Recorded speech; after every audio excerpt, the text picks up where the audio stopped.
Shalom sahabat Kuntum yang terkasih, kita jumpa lagi di akhir bulan Juli tahun 2024. Hari ini adalah hari Rabu tanggal 31 Juli tahun 2024 yang merupakan hari biasa dalam pekan biasa yang ke-17 dengan warna liturgi adalah putih. Kuntum pada pagi hari ini mengambil tema harta terpendam dan mutiara yang berharga.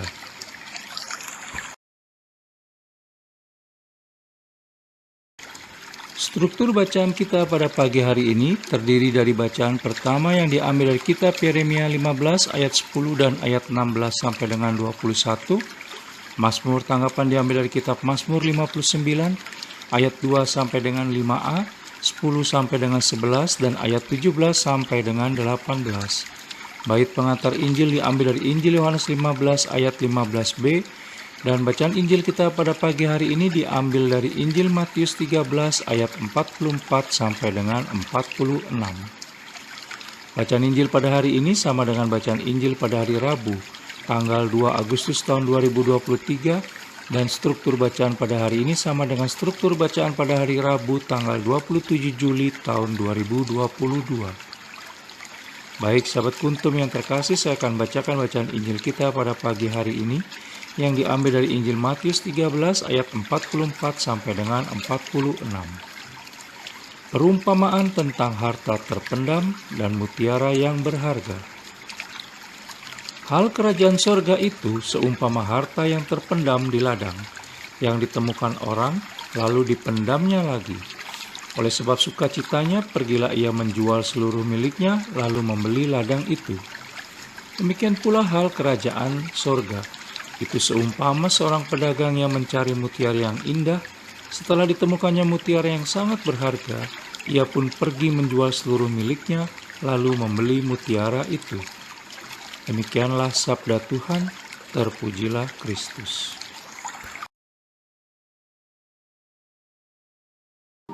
Sahabat Kuntum yang terkasih, sebelum kita lanjutkan renungan kita pada pagi hari ini, jangan lupa menekan tombol like dan subscribe yang ada di bawah video Kuntum ini, agar Kuntum dapat terus berkembang semakin baik di masa yang akan datang.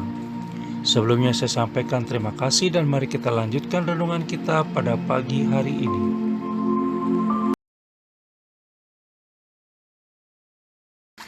Sahabat Kuntum yang terkasih, membaca perumpamaan pada bacaan Injil hari ini yang diambil dari Injil Matius 13 ayat 44 sampai dengan 46 menunjukkan bahwa bila kita ingin mendapatkan kerajaan surga dengan cara mengikuti Yesus Kristus, maka kita harus rela meninggalkan segala sesuatu.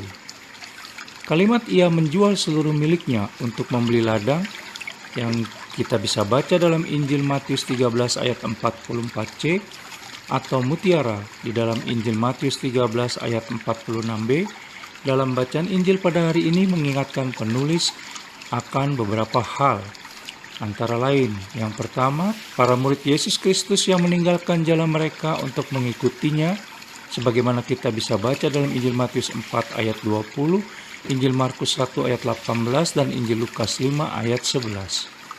Yang kedua, Yakobus dan Yohanes yang meninggalkan perahu mereka dan ayah mereka untuk mengikuti Yesus Kristus. Kita bisa baca dalam Injil Matius 4 ayat 22, Injil Markus 1 ayat 20, dan Injil Lukas 5 ayat 10 sampai dengan 11. Ketiga, orang yang berbahagia adalah orang-orang yang kehilangan hal-hal yang seharusnya sangat perlu untuk membuat hidupnya menjadi bahagia. Kita bisa baca dalam Injil Matius 5 ayat 3 sampai dengan 12, dan Injil Lukas 6 ayat 20 sampai dengan 23. Keempat, pernyataan bahwa jangan mengumpulkan harta di dunia dan jangan memusingkan tentang pakaian. Kita bisa baca dalam Injil Matius 6 ayat 19 dan ayat 25, karena harta di surga dan kerajaan lebih penting dari itu semua. Yang kelima, pernyataan bahwa mengikuti Yesus Kristus berarti meninggalkan kenyamanan tempat berbaring. Kita bisa baca dalam Injil Matius 8 ayat 20 dan Injil Lukas 9 ayat 58. Yang keenam, pernyataan bahwa mengikuti Yesus Kristus berarti meninggalkan semua hal lain, bahkan termasuk meninggalkan hak untuk berduka cita karena kehilangan seorang ayah. Kita bisa baca dalam Injil Matius 8 ayat 21 sampai dengan 22 dan Injil Lukas 9 ayat 59 sampai dengan 60. Ketujuh, pernyataan bahwa mengikuti Yesus Kristus berarti meninggalkan relasi yang paling dekat sekalipun kita bisa baca dalam Injil Matius 10 ayat 37 dan Injil Lukas 9 ayat 61 sampai dengan 62. Dan yang terakhir yang kedelapan, pernyataan bahwa mengikuti Yesus Kristus berarti meninggalkan kecintaan terhadap hidup kita sendiri. Kita bisa baca dalam Injil Matius 10 ayat 39.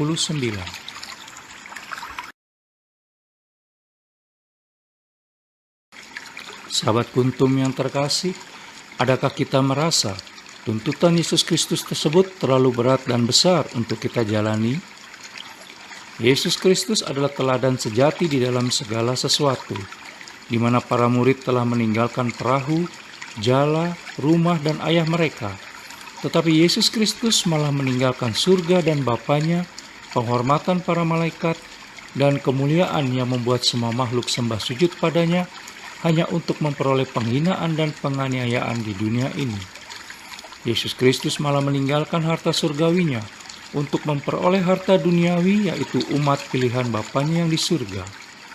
Yesus Kristus malah tidak mengenal kenyamanan tempat berbaring, karena serigala mempunyai lubang dan burung mempunyai sarang, tetapi ia sendiri tidak memiliki hak itu di dunia ini. Kita bisa baca dalam Injil Matius 8 ayat 20. Yesus Kristus malah lebih menghabiskan waktu untuk semua yang mengikutinya daripada untuk ibu dan saudara-saudaranya sendiri. Kita bisa baca dalam Injil Matius 12 ayat 47 sampai dengan 49. Dan yang terakhir, Yesus Kristus malah menyerahkan nyawanya di atas kayu salib.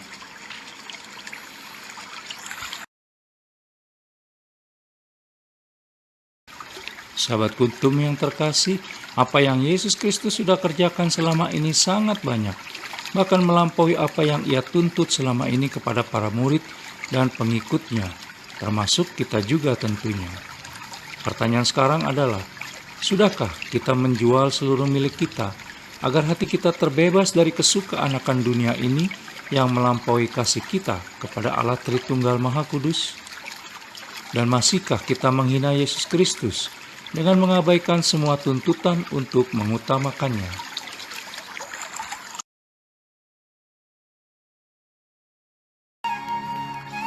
Sahabat Kuntum yang terkasih, bila ingin lebih jelas lagi, silakan melihat kepada deskripsi yang ada di bawah video Kuntum ini.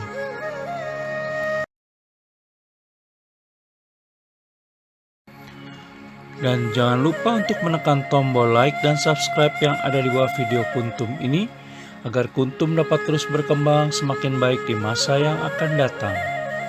Juga bila Anda ingin membagikan kepada relasi Anda, silakan tekan tombol share, dan semoga Kuntum bermanfaat bagi banyak orang lainnya.